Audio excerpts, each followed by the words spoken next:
What up, though? It's all night. Everything's alright, because I'm here. Anyway. I love All Might. Ain't he awesome? Like, My Hero Academia, if you didn't know. Yeah, nerd, sorry. Yeah, All Might, that's my guy. Dope, Deku.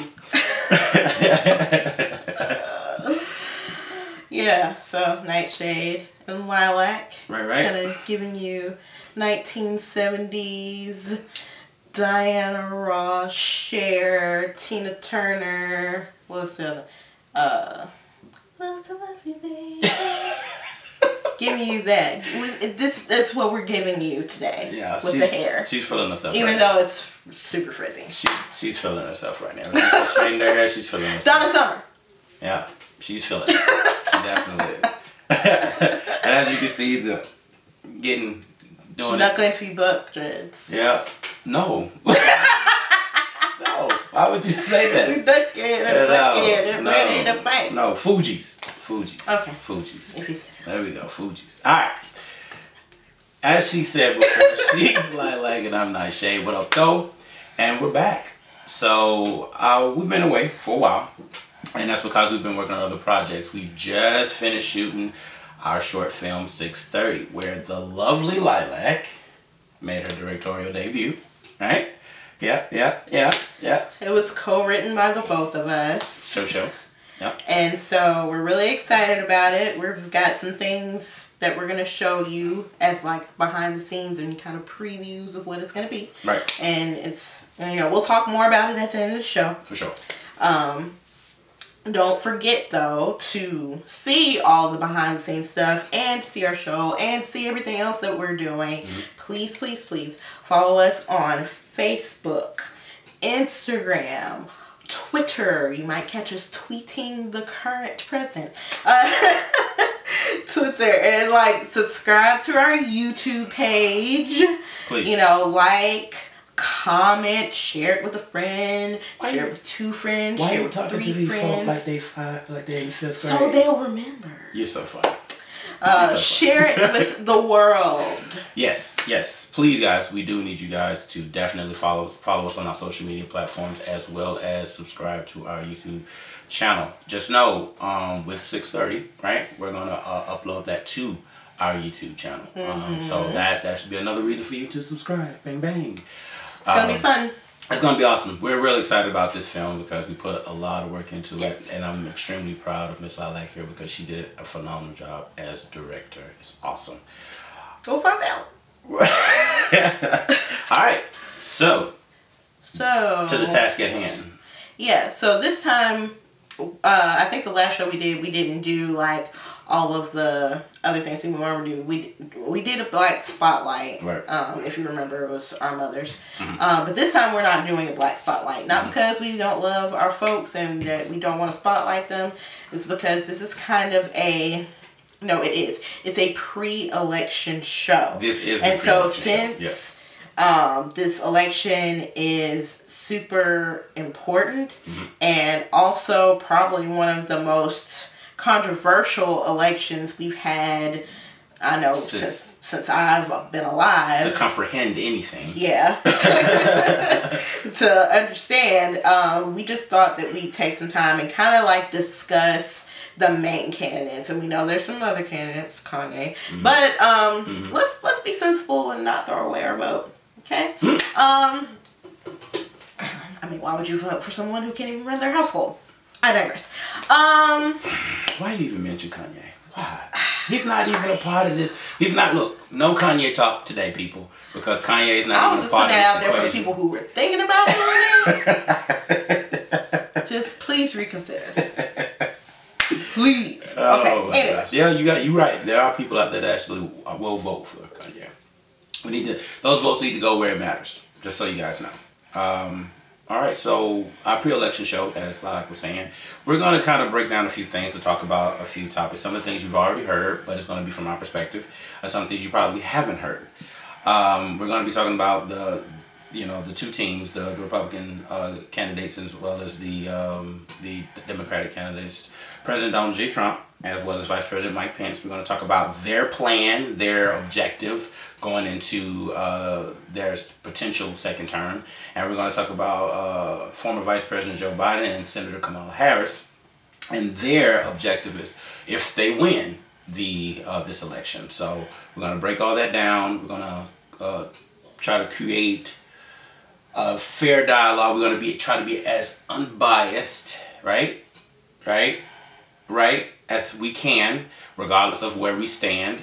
We're not here to encourage you to vote for any particular person, but we are here to encourage you to vote, because that's your right. Regardless of who it is, that is your right to vote for whoever you want. Just know that the fate of this country hangs in the balance of your votes. I mean, it can go either way, honestly. It can. But seriously, let's be real. Like, we know what would happen if, I'm not going to speak subliminally, like if President Donald J. Trump is reelected the second term, we are in trouble. Okay? I mean, we're in trouble. And then if he's not elected, we could still be in trouble, depending on his reaction.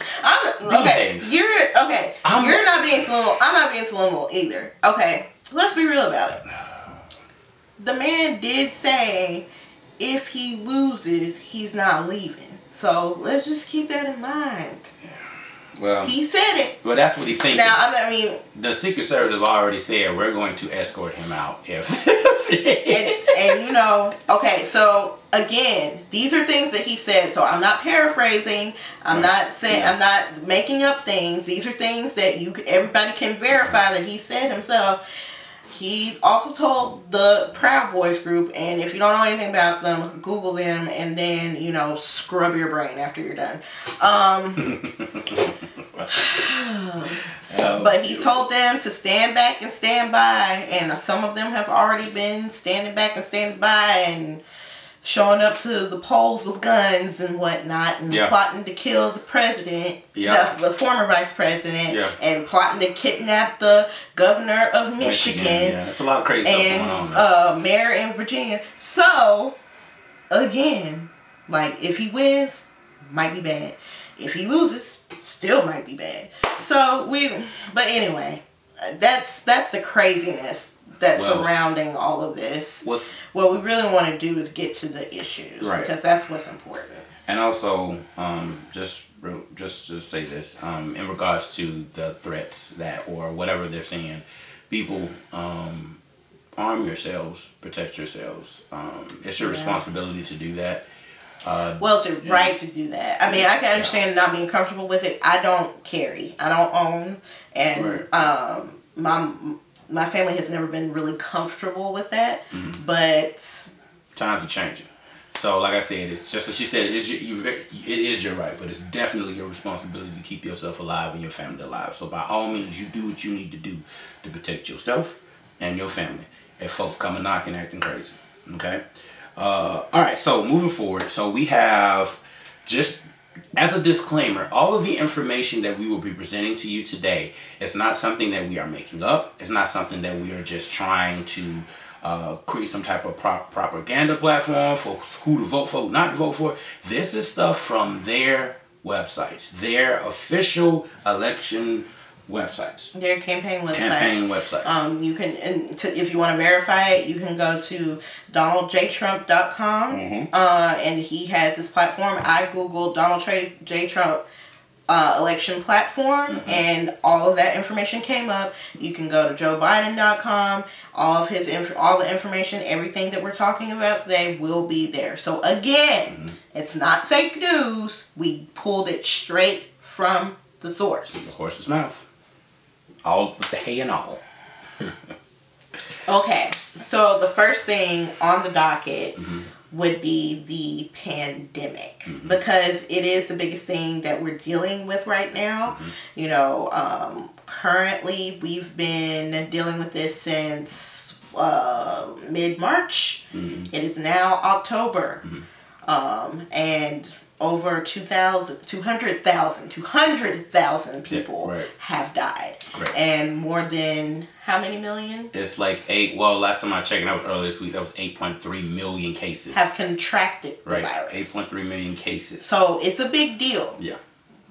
Again, a big deal. And just so, I mean, like I said, you guys seeing this on the news as well, and I'm really happy that the news is actually doing a good job by reporting this. But what we need to pay attention to is that these numbers are going up. They're not going down. They're not standing still. They're increasing. It doesn't matter if it's just 1 or 2 or 3. It is going up. We want it to stop, and that's not happening. Okay. Right. So we're gonna start off. You wanna lead us off with President Trump? What he's talking about? Okay. So on his re-election, docket, President Trump places blame on China, which, side note, China's numbers have gone down to the point where they can go outside and go back to work, and their kids are back in school, and I just want to put that out there. Matter of fact, China's like number, 40 or 50 or some number like that on the list. They're like way down, and we are... And this is where this originated, so yeah. Yeah, this is where they originated. Now, say what you want about China. I'm not a huge fan because, side note, China has treated the Black and African people that are living and working there very, very poorly. So this is not an endorsement for China. Don't think it is, because there are multiple issues there. Do your research about what China is doing to people there, specifically people who are not like them. Because, again, this is in no way absolving China from anything, because China is doing some bad stuff, but, their numbers are down. Way down. Ours are not. And that's just the facts of life. So, he is also, President Trump, trying to put out a vaccine before the end of the year. I think he's trying to get it out before election time. I know the FDA approved remdesivir, which is what he took when he was sick, as not a preventative measure, but as a antidote. Not an antidote, but like a treatment. Yeah. Antidote.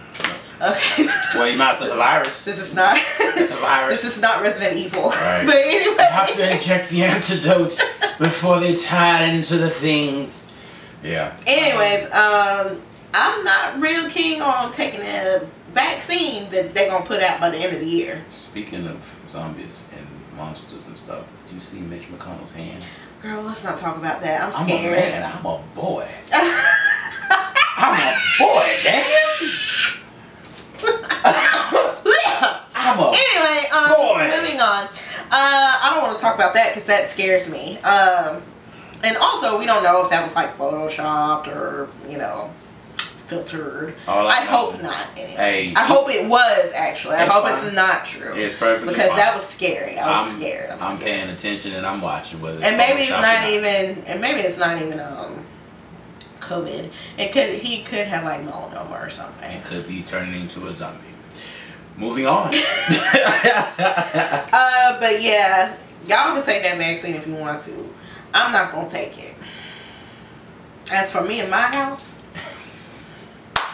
Anyways, so he won't listen to doctors or scientists who have gone to school and gotten degrees and doctorates and, have studied all kinds of infectious diseases. He's not listening to those people anymore. Right.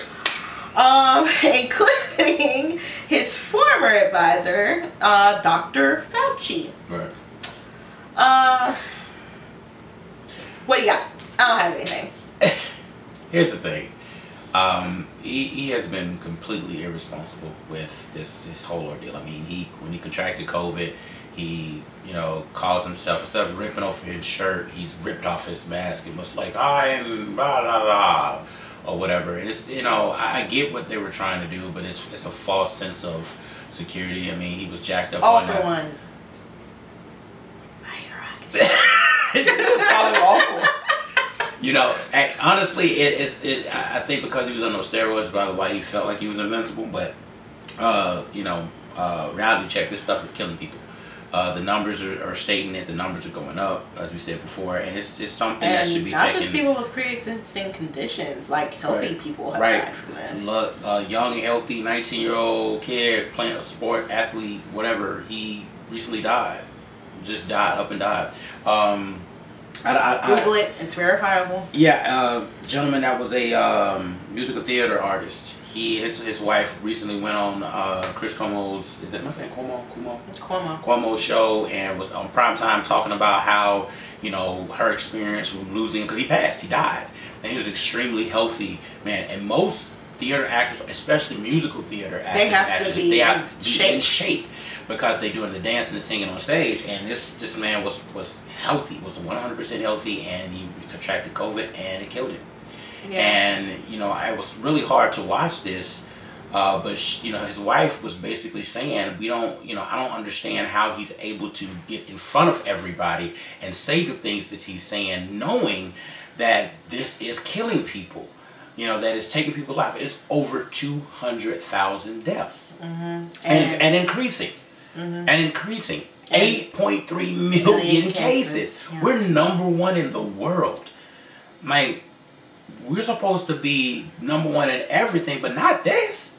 I mean, I don't want to be #1 and die. Well, we'll get to that. We'll get to that. We're supposed to be #1 in everything thing later when we get to education. We'll talk about that. But anyway, Lord. Yeah. Lord. So he won't wear a mask. And was the spreader, the White House spreader. He, you know, started with him. He was patient zero. Right. To continue to and after he contracted, people continue to get contracted. So it's just crazy.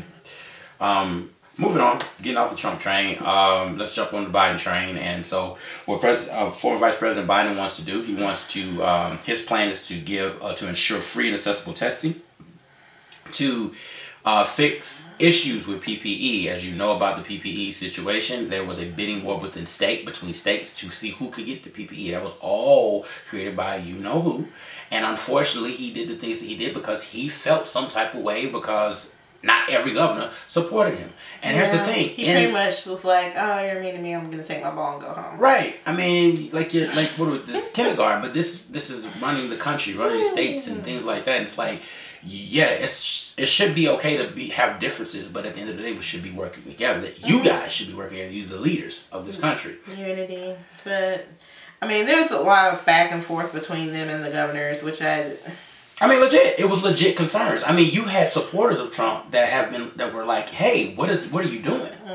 Like, I have people that are sick and dying, and you over here playing games. And then you got people like the governor of Florida who just follows them to the pits of hell, with gasoline draws on.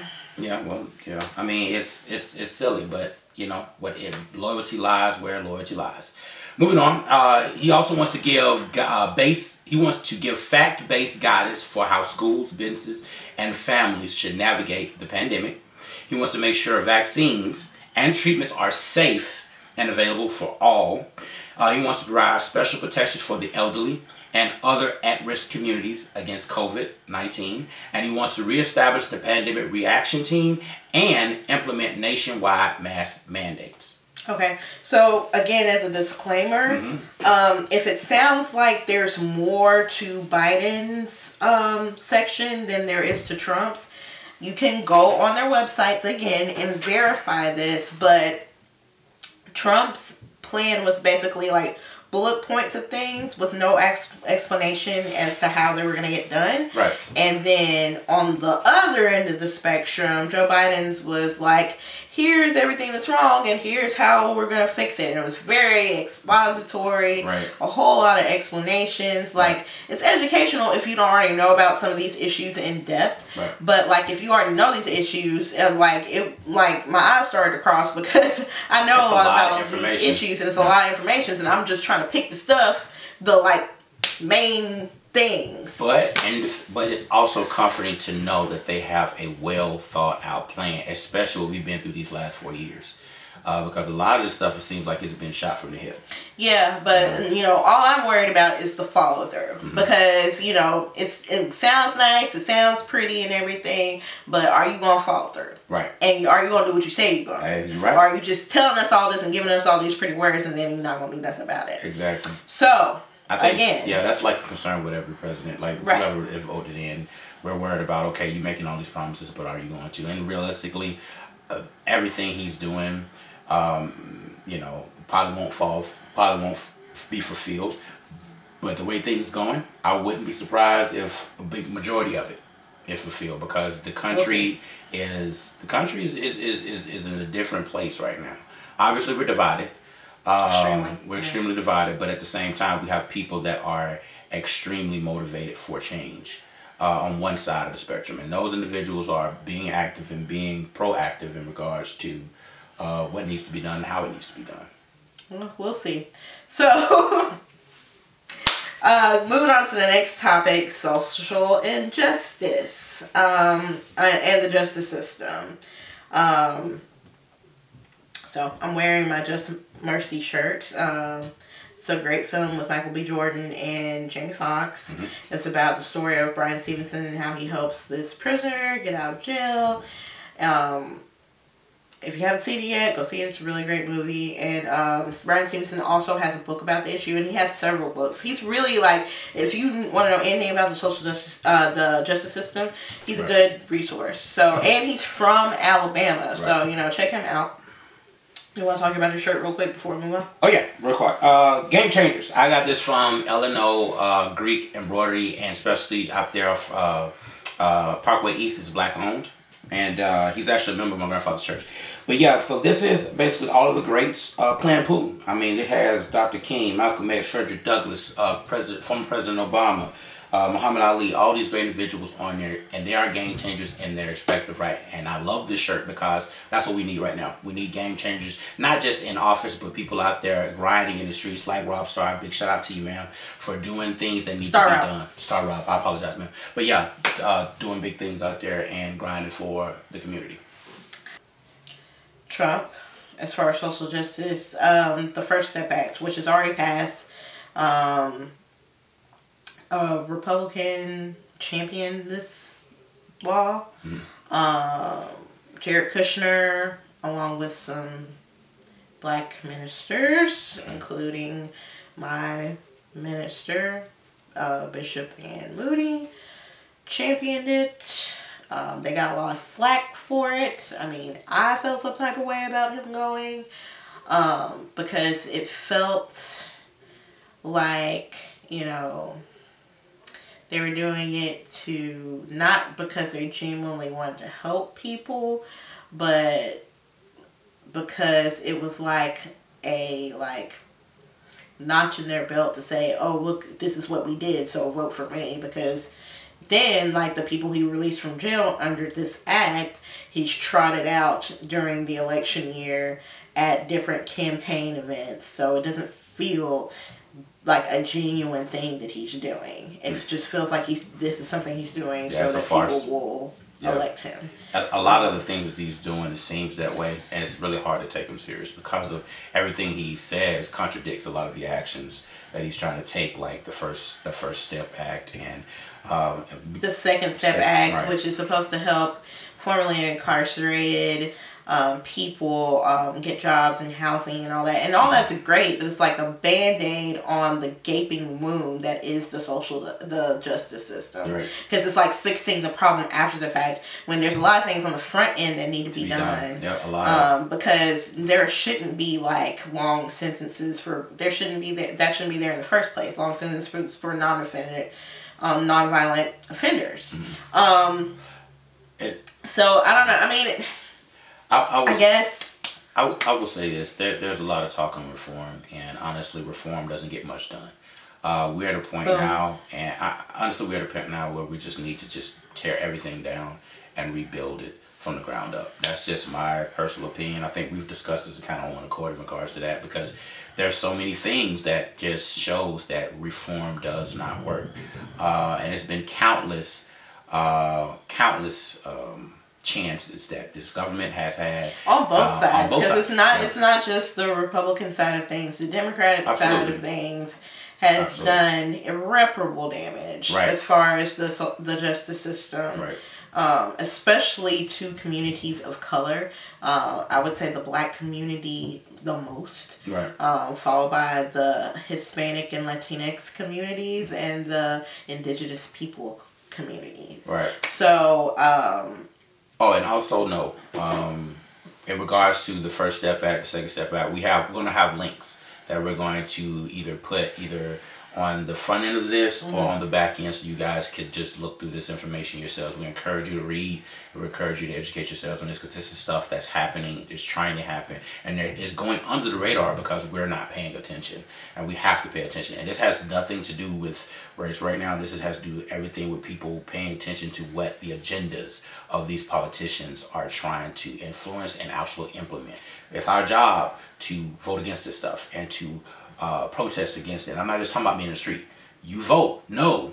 That's a form of protest. Okay? So utilize that vote.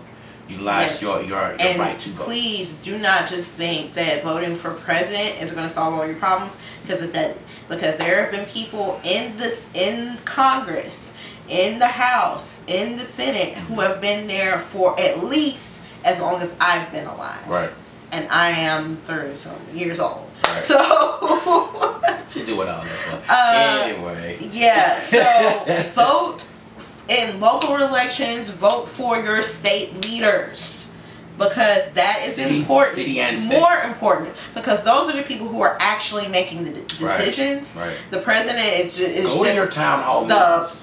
Go to your town hall meetings. Yeah, the president is just a force that moves things forward, but they're making the laws. They're making the laws that affect all of us. Absolutely. And they're pushing in the Supreme Court justices that are making the decisions for us. Right. So vote for your senators, vote for your House representatives. Your state representative, go.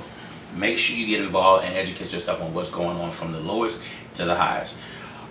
Moving forward, so we got furthermore on President Trump's for the justice system. Right. He has a heading that says protect the police and a bunch of bullet points underneath that. Go ahead. In my opinion, I feel like that's, what's the word I'm looking for here?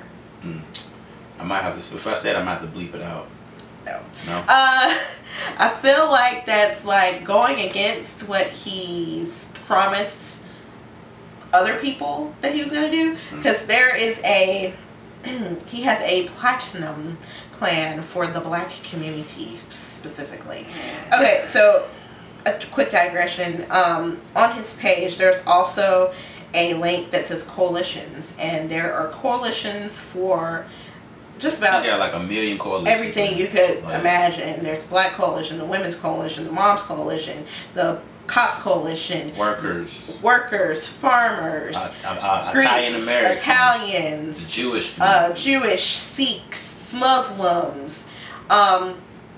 But only a few of them actually have like links or like other headings with more information. And Blacks for Trump. Black Voices for Trump. Oh yeah, Black Voices for Trump. Yeah. But the shirts that they wear in the background said Blacks for Trump. So anyway, gotcha.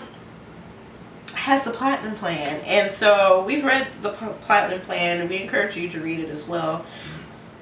So some of the things he listed in there kind of goes against, kind of butts heads with him saying he wants to protect police. Yep. Also, a lot of contradictions. Antifa, which I'm tired of hearing about, because let's be real. Okay, so Antifa does exist. There's not a leader. There's not a set group. It's a faction. It's like a bunch of people, different people all over the world that fight fascism. Now, some of these people are Antifa. Some of them are not. I want you to go. We're not going to talk too long about it because I don't want to spend a lot of time with it. I want you to go and, again, Google the Proud Boys. Google the Boogaloo Boys. Oh, wow. And see what they stand for and what they talk about. Because some of this stuff is not Antifa, but the Boogaloo Boys. And the Boogaloo Boys are 100% Trump supporters. Again, I'm not being biased in this information. This is information that you can go and look up for yourself. And you can see what these guys stand for and what they're about. And matter of fact, like some of the George Floyd protests were infiltrated by these guys. And in fact, 2 people that are Boogaloos got convicted of killing a cop. Pretending to be part of the Black Lives Matter movement. Wow. Okay. Didn't know that. Yes. So. Quick definition for Antifa, though. So all of this is not Antifa. Not that I'm defending Antifa, because they have done some things that Black Lives Matter did not ask them to do. Black Lives Matter asked them to do anything. This is them in that's them doing their own thing, right? Trying to and jumping in, right? And in some cases they are causing anarchy. In some cases they aren't though. They're just being supportive. Right. So it depends on who you ask and who in that organization you ask what they're doing and how they're contributing to what's going on. Right. Anyway, so just as a definition, it's a political protest movement comprised of autonomous groups affiliated by their militant opposition to fascism and other forms of right-wing extremist ideology. So the Ready to Work initiative is also something that Trump is working on. It's a work program for formerly incarcerated persons. Again, a good idea. There's already things like that in place in a lot of places. There's things like that right here in our own state under Mayor Woodfin that he implemented long before this came along. So again, it's like you're kind of doing a piggyback off of something that's already going on, but I digress. He wants to charge and prosecute the KKK. Also things that has already been happening. Doug Jones, our current senator here in Alabama, was the one who brought down the guys who bombed the 16th Street Baptist Church. You know, it happened in 2000.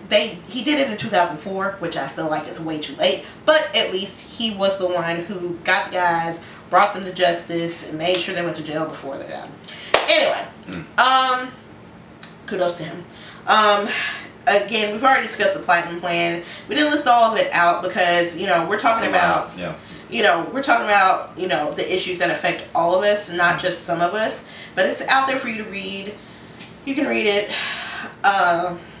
Okay, moving on. Well, I mean, just to finish it off, like you said, man, like, here's the thing. You got to understand this. You're going to hear a lot more explanation on President Trump than you are Joe Biden, because President Trump has been the president. He's the president. He's been the president for the last 4 years. Like I said, they're just picking up. No, we're not. We're just calling it how we see it. We're using what he's given us. He has given this to us. Yeah. You can go to his website and read everything we're talking about. Exactly. Also, you can go and search the stories that I just talked about. There's real things that have happened. Okay, so Biden. As far as social justice and justice system, his plan for Black America, and we're talking about Black people because the justice system affects our community, like I said before, the most. Yeah, Black and brown communities get affected the most by this system. By this system, yeah. So, the Lift Every Voice plan, which I also think is pandering. Like, Platinum Plan is bad. It sounds ghetto, first of all. Why would you call it the Platinum Plan? Right. But the Lift Every Voice plan is also very much pandering and like. Anyway, moving on. So, he has that plan. It's for Black people specifically. You can go to his website and read it. And then the plan for justice reform and the Safe Justice Act. All things you can read about.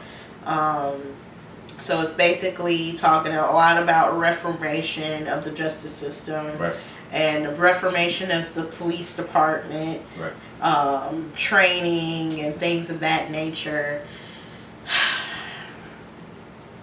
Which again, they've been talking about reform and training, and sensitivity training, and diversity training, and inclusion and all this training. What's changed? Right. And I mean, here's the thing. I mean, we have to remember that they are politicians, so the word reform has to be in their vocabulary. You know. However, you know, it's our responsibility as citizens of this country to go out and, you know, petition for these changes to actually occur and actually get, you know, the right legal support to go up and challenge these ideas and challenge these concepts and theologies or whatever and ideologies and have them you know, completely. I mean, I don't know how we can tear something completely down, but we have to do honestly, something. there's ways to do it. And like, when you hear the words defund the police, because I had to explain this to my mom the other day, because she's like, why would we defund the police, and who's going to protect us? It's not about taking all of the money away from the police department. It's about redirecting those funds to institutions and organizations and other things and people that could use it better, who could better handle certain situations that the cops aren't and shouldn't be equipped to deal with. Exactly. Such as mental health. Right. Such as dealing with the youth. Right. There needs to be a different pathway, because as you can see, what we're doing now is not working. It's just not.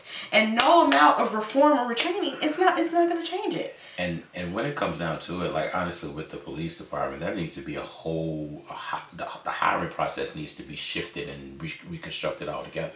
Because, you know, how can you expect a person with, you know, with differences or biases to actually be an unbiased individual in certain circumstances? How mental health is a perfect example. That was a young boy that had autism that was you know, basically mishandled by a police officer.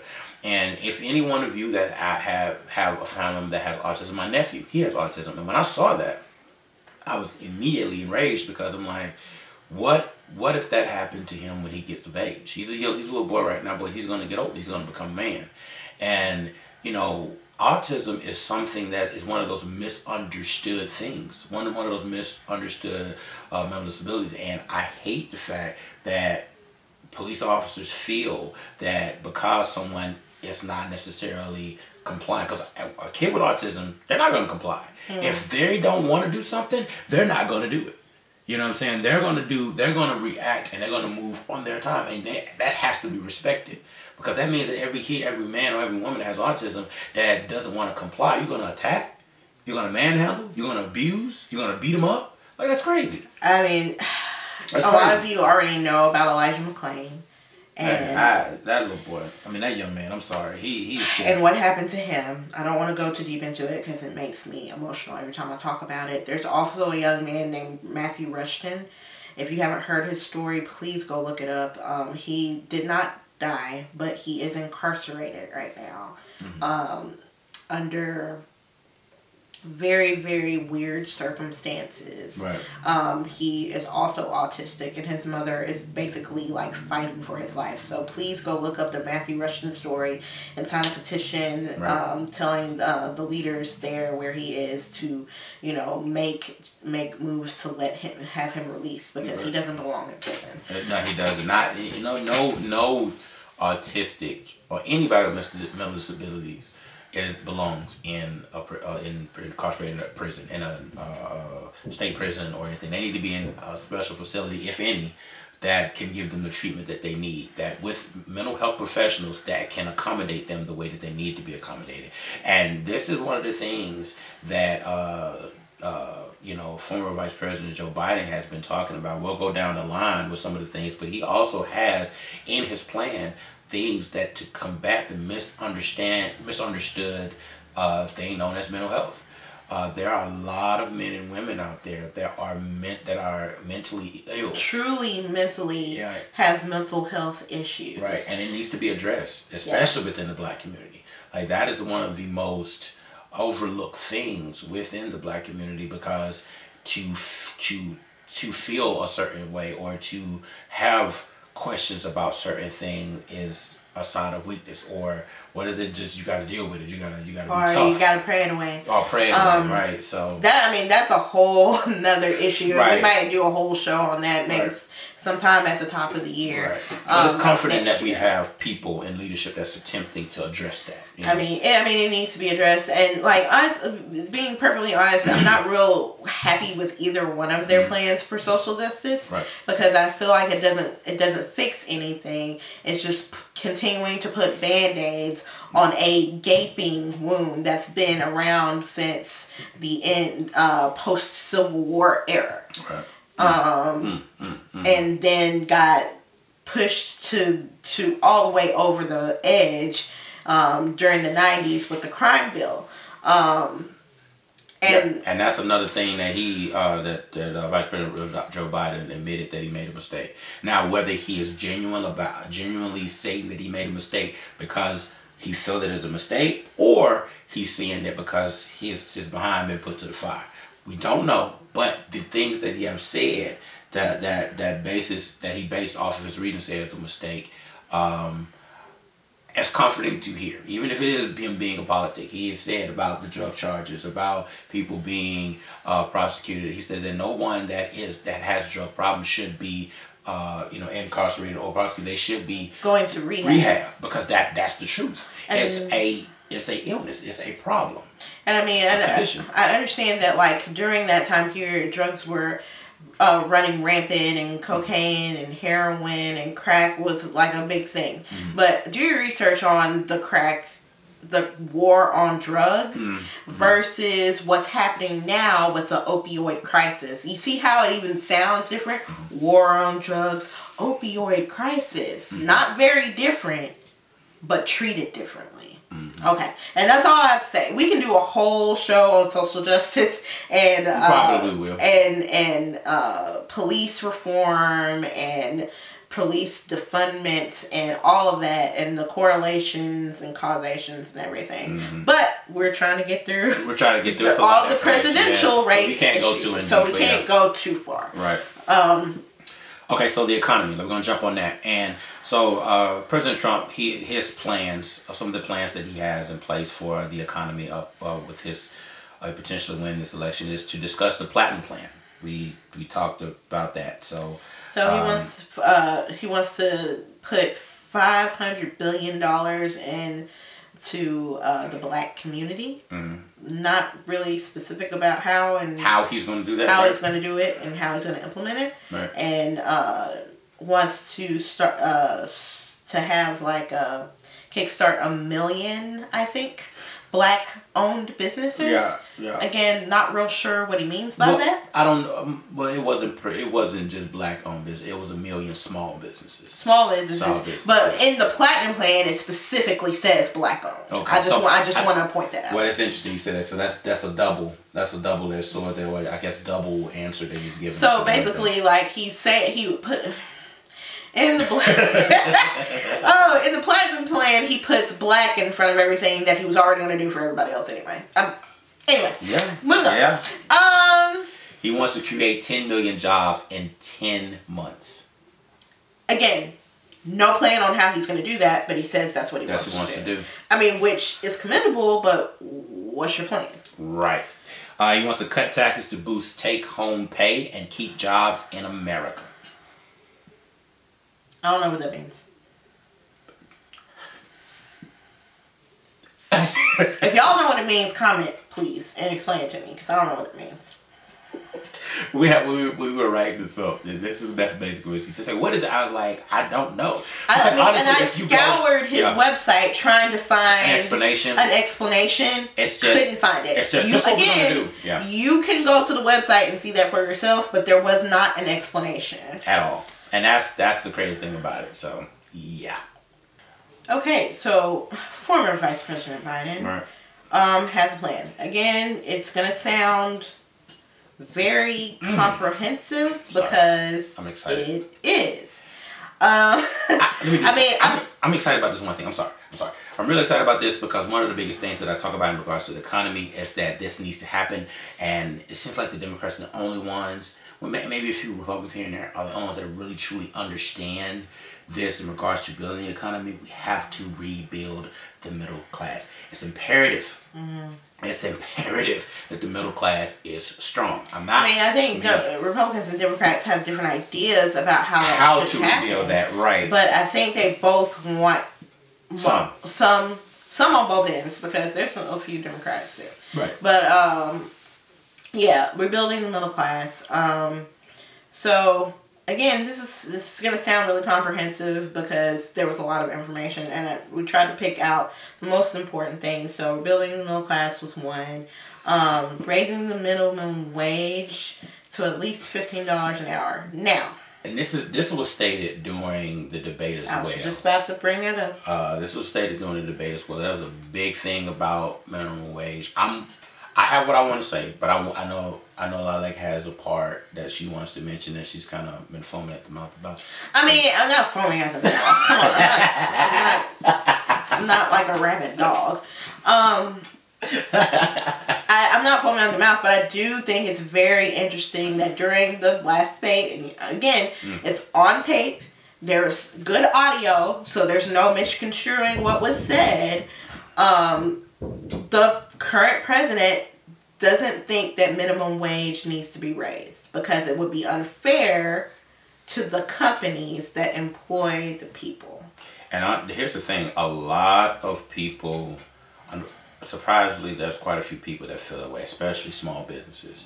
I mean, with small businesses, I can kind of understand where you're coming from, because we're technically a small business, and we can't always, we just did a film, and we had people that, we called upon and say, hey, we can't pay you, but we can feed you, and we can do this and that for you. Right. And so we understand for small businesses that might be harder, but for these major corporations, like, we gonna name them Walmart and Target and Amazon and Apple, all these major corporations that are making billions and billions and billions. Jeff Bezos is almost a trillionaire. Right.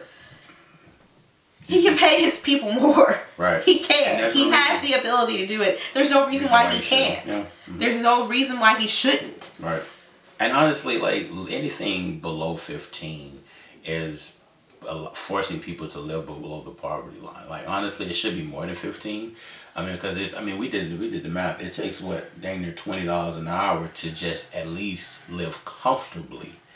Okay, the way inflation has impacted the economy, and it's just, it's not a lot of people out there making that type of money. And you have places like Olive Garden is a good example of what they do to their waiters and waitresses, where they're only making $2 to $3 an hour, and they're making that money on the back end with tips.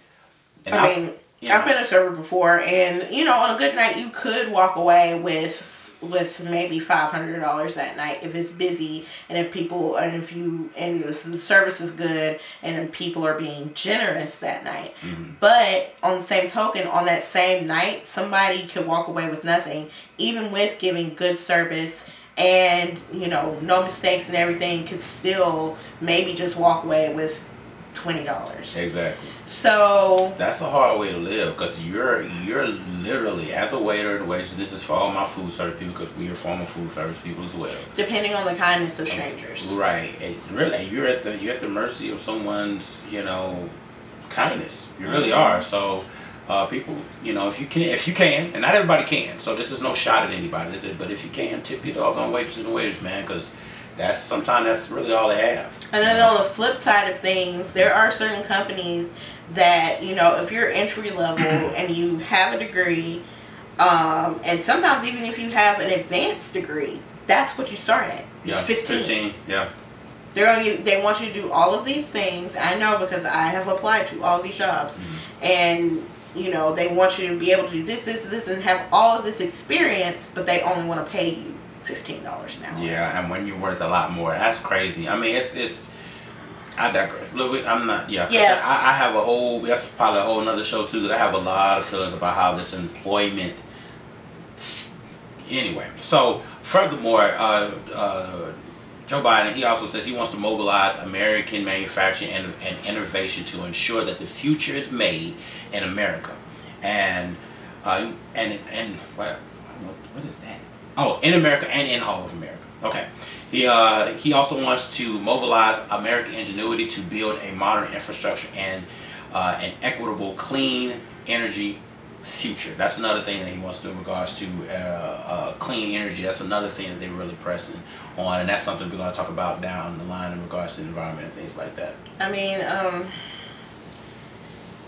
you know, so there's been talk of both Donald Trump and Joe Biden having having dealings in foreign countries for Joe Biden.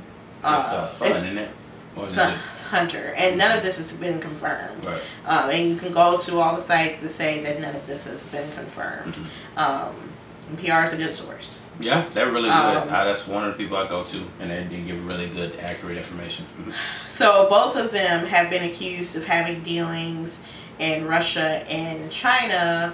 Donald Trump specifically has used Chinese steel to build his hotels. So when they both say, now I don't know what all Joe Biden said. He said he hasn't taken any money from any foreign country. Yeah, he denies that. And there's no proof that he has. Right. So he says he's been investigating and they found nothing. You know, bringing jobs back to America is very important, because I remember when all the jobs started leaving and getting outsourced to other countries. Even like with things like AT&T with customer service, every time we call, there's usually somebody foreign on the phone, and I was like, or you're talking to a computer generated voice. And so those are jobs that can be here. Not to take, I mean, I understand that people in foreign countries, that's a better chance for them to make more money because they're really suffering there, but you know, we are suffering there too at the expense of these larger companies. And it's not like we can like boycott them 100% because we're so dependent upon their products now. Apple. So like I do think it's important. I'm kind of curious to see how they're going to be able to do that, and do it ethically. But here's hoping, I guess. Right. Moving forward. Also, Joe Biden, he wants to mobilize American talent and heart to build a 21st century caregiving and educational workforce, which will help ease the burden of care for working parents, especially women. Hi. Yeah, that's why I just looked straight at you. Was like, because I know like, daycare is extremely expensive, and good daycare is like astronomical, which yeah, so there was one daycare when my kid was a little bit younger that was like $900 a month, and it claimed to be like, oh, you're gonna get the best care here and we've got the best teachers. Then I found out that somebody that I used to work with at a hotel was one of the teachers and did not have any kind of formal education to do that, and was no making certification or right? nothing. She worked at the hotel with me, and then she got that job. And so I was like, why am I paying $900 for this girl that I worked with at the hotel to teach my kid? She wasn't a teacher's aide? She was an actual teacher. She was an actual teacher. Oh, wow. So, Primrose. Shouting y'all out. So, like, wow. Literally, it's like they can charge whatever they want to, and you're kind of at the mercy of these daycares because you have to work, especially if you're a single parent like I am. And even if you're not a single parent, we're in a situation now where both parents in the household have to work to survive. Unless you're lucky enough to have a man or husband or wife that is able to make $100K or more a year, and you know. I mean it's a very small amount of people that are able to do that, and then even those people have like nannies and stuff. Right. So hope it sounds great. Again, I just hope that he follows through, because that's a big thing that especially with a lot of women that needs that support and that needs that help in regards to that. He also wants to mobilize across the board to advance racial equity. I'm about to say equality, equity in America, and that's kind of something that we have been screaming about pretty much forever. Yeah, because I mean, racial equity across the board in every type of career that you can have, racial equity is important. Yeah. Because I think it's not just in regards to working and employment. I think it's also in regards to self-employment too. Just being able, just because we are Black entrepreneurs, you know, even to this day, we not always getting a fair shake in regards to funding or whatever, because we're having to lean on grants and GoFundMes and Kickstarters and things like that to get our funding. Indiegogo to get our funding, because, you know, getting a loan or anything like that comes. Speaking of racial equity, let's talk about healthcare. The Trump plan, again in the platinum plan, I think you're gonna hear that a lot, because a lot of the stuff, every topic that we're talking about is also mentioned in the platinum plan. It just has different wording. Right, exactly. Yeah, he talks about racial disparity and equity in the healthcare system. He doesn't specify what that means, or how he's going to improve, or what the disparities are, right, or how he's going to combat the disparities. Right. But he does mention them. So, C+. Well, just because you know. I mean, hell, I know. I mean, that don't mean. That's why I said C+. You gave him a C. I'm gonna give him a D, but okay. D's passing, barely. I was being nice about it, but anyway, he wants to cut the price on prescription drugs, which, I mean, that's important. I mean, medicine is really high. So, yes, just for example, earlier in the year, with everything else going on, I injured my eye. And I had to go to an urgent care and get it checked out. And then I went to go and get the prescription for the drops for my eye filled, and the pharmacist told me how much it was, and I nearly had a heart attack. It was like $120 for a tiny bottle, 2 tiny bottles of eye drops. Yeah, when she told me that, I was like... And I was just like... And I was going to pay it because I was in excruciating pain and I didn't want my eye to get infected. But the pharmacist thankfully had like a coupon back there, so I ended up paying like $50 for it, which is still really high, right, for 2 small bottles. And even if you have insurance, like, it's still really high. Like, it probably would have been $10 or $20, but like, that's still a lot of money. I was say, I was like, I hope it was giving you 20/20 vision. But check this out though, there are other companies out there like GoodRx, right? Shout outs to GoodRx.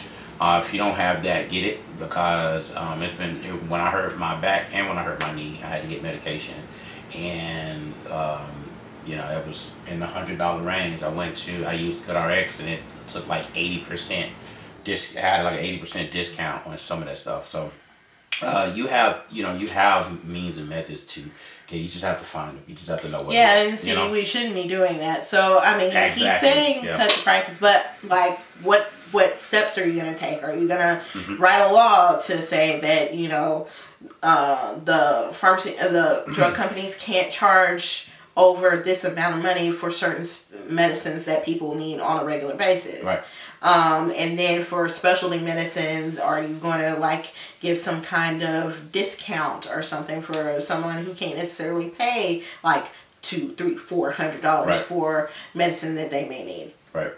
Right. Even when I had good insurance, like when I got the flu, that one medicine that they give you, Tamiflu, I think, was still like $90. And it's cheaper than that when you can get it over the if you can get it over the counter at the at like Walgreens or something like that.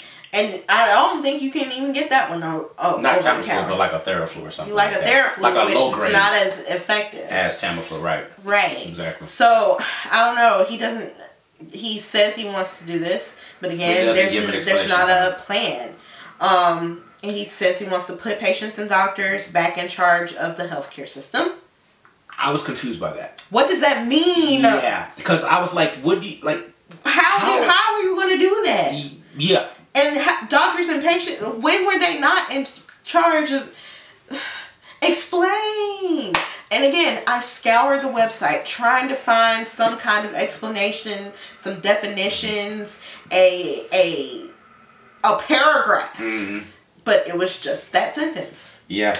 I mean, okay. I mean, all we can do is say okay. I mean, because like he's not giving a means of how, and we've said that like 4th to 50 times. With every topic we said there's something we were like, what does that mean? What is it supposed to mean?